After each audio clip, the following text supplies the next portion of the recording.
লাফালাফি বেশি করবা না, 12 কোটিতে গাছের গোড়া আসতে নাড়া দেবে, মামু বাড়ি দিল্লি গিয়ে পড়বা, বাংলার জমিনে জায়গা হবে না। এই চট্টগ্রাম থেকে স্বাধীনতার মহান ঘোষক প্রেসিডেন্ট জিয়াউর রহমান সাহেব দিয়েছিলেন, এই চট্টগ্রাম থেকেই ইসলামী রাষ্ট্রের ঘোষণা হবে।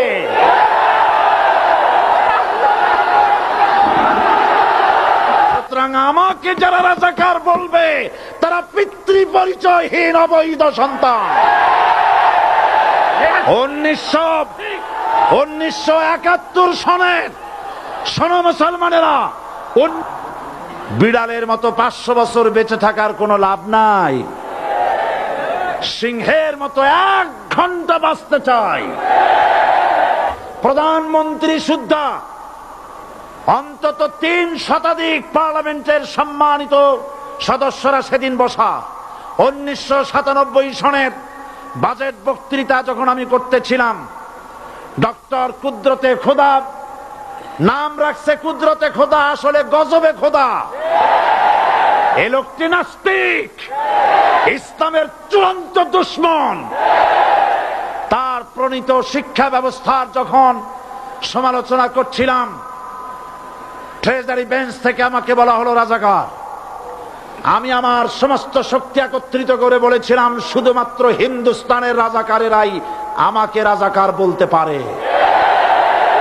আমি বলেছিলাম 1973 সন পর্যন্ত আমি বাংলাদেশের কোন রাজনৈতিক দলের নেতা এবং কর্মী ছিলাম না।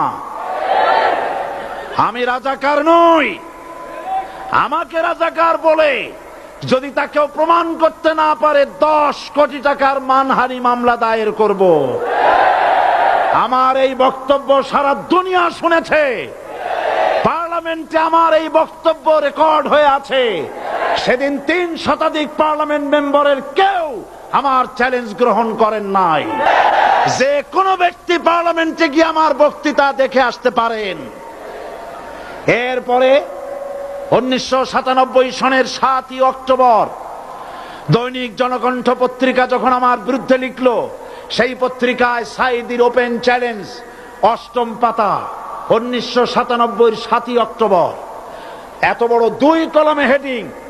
সেখানে আমি বলেছি, বাংলাদেশের সকল সাংবাদিক, গোয়েন্দা বিভাগ, বাংলাদেশের সকল বুদ্ধিজীবীকে আমি আমার পিরোজপুরে আমন্ত্রণ করছি। আমার উপস্থিতিতে যদি কেউ প্রমাণ করতে পারে বাংলাদেশের স্বাধীনতা যুদ্ধের বিরুদ্ধে আমার কোন ভূমিকা ছিল, সজ্ঞানে স্বেচ্ছায় জাতীয় সংসদের সদস্য পদ থেকে পদত্যাগ করব। 3 বছর পার হয়ে গেছে, আজ পর্যন্ত কেউ এই চ্যালেঞ্জের মোকাবেলা করে নাই। সুতরাং আমাকে যারা রাজাকার বলবে তারা পিতৃ পরিচয়হীন অবৈধ সন্তান। 1971 সনের শোনো মুসলমানেরা, 1971 সনের কোন কাদা সাইদির গায়ে লাগে নাই। আমাকে রাজাকার বলে জনগণ থেকে বিচ্ছিন্ন করবা, জনগণ থেকে আমারে বিচ্ছিন্ন করা যাবে না। কারণ এই জনগণ আমার জন্য আসে না, এই জনগণ আসে আল্লাহর কোরআনের জন্য।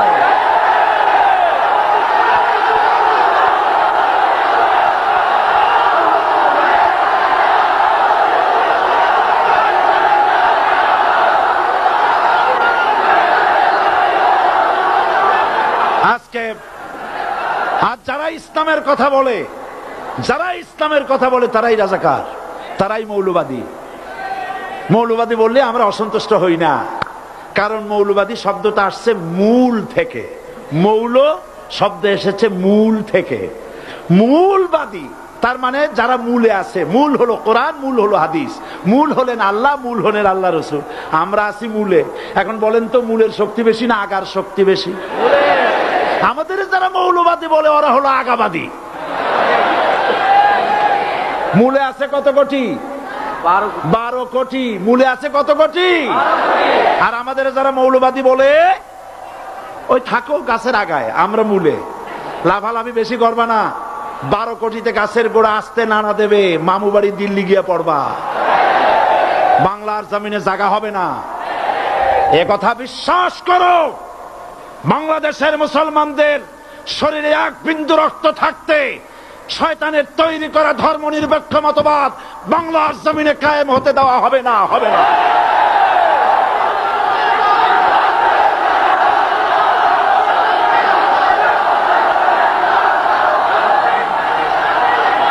রাসূল করিম সাল্লাল্লাহু আলাইহি ওয়াসাল্লাম কোরআন প্রতিষ্ঠার জন্য আন্দোলন করেছিলেন। আয়াতুল কুরসি আমাদের সে কথাই শিখেছে।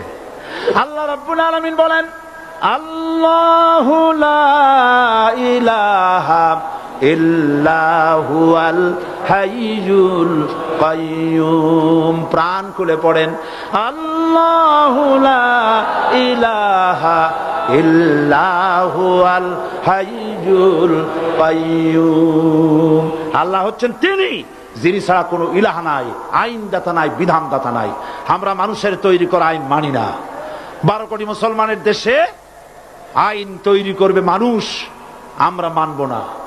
নির্বাচন ঐক্যবদ্ধভাবে হবে এবং কোরআন হবে, আল কোরআনের পার্লামেন্ট হবে বাংলাদেশে।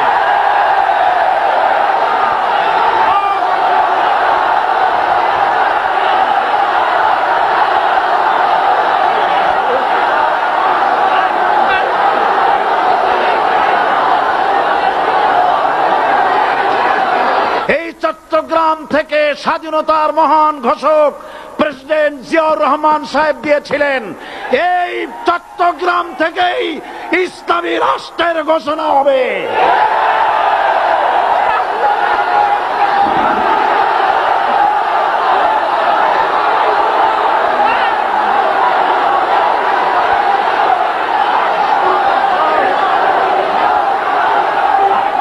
আমি আশাবাদী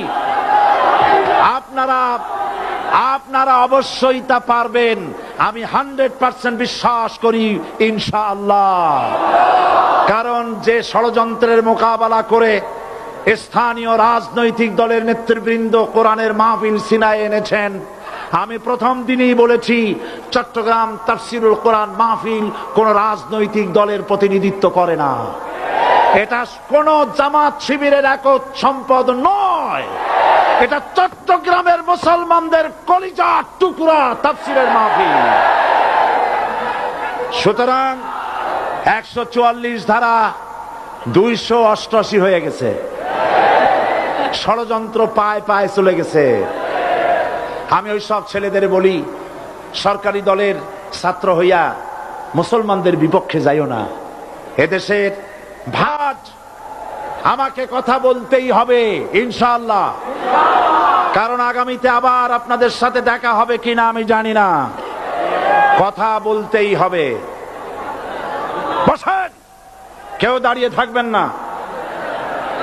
আমি দেখতে পাচ্ছি বাংলাদেশের ভাগ্য আকাশে উত্তর গগনে কালো মেঘ জমা হয়েছে। ঝড়ের পূর্বাভাস লক্ষ্য করছি। যদি মোকাবেলা করতে না পারেন সক্ষম ভাবে, এমন অন্ধকার গাঢ় কালো অমাবস্যার রাত আসতে পারে যার সুবে সাদেক হওয়া অসম্ভব। সুতরাং আপনারা কি কাপুরুষের মতো কাফের মুশরিকদের গোলামি করে মরতে চান? বিড়ালের মতো 500 বছর বেঁচে থাকার কোনো লাভ নাই। সিংহের মতো 1 ঘন্টা বাঁচতে চাই। আমাদেরকে বলা হয় সাম্প্রদায়িক উস্কানিমূলক কথা নাকি আমি বলি। পত্রপত্রিকা দিছে না তারা? সাম্প্রদায়িক উস্কানি কথা, সাম্প্রদায়িক উস্কানিমূলক কথা বলি। সেই জন্যই বোধহয় শত শত মুসলিম আমাদের কাছে এসে মুসলমান হয়। মানুষে আর বোকা বানানো যাবে না। যাবে কি? আর বোকা বানানো যাবে? তারপর বলছে কি, এরপরে বলছে আমাকে বলছে রাজাকার। শুনে রাখো চট্টগ্রামের লক্ষ লক্ষ জনতা, পার্লামেন্টে যখন আমাকে এই কথা বলা হয়েছিল, আমার পার্লামেন্টের কলিগ জাফরুল্লাহ চৌধুরী সাহেব বসে আছেন এখানে। হ্যাঁ, জাফরুল ইসলাম চৌধুরী বসে আছেন পাশে।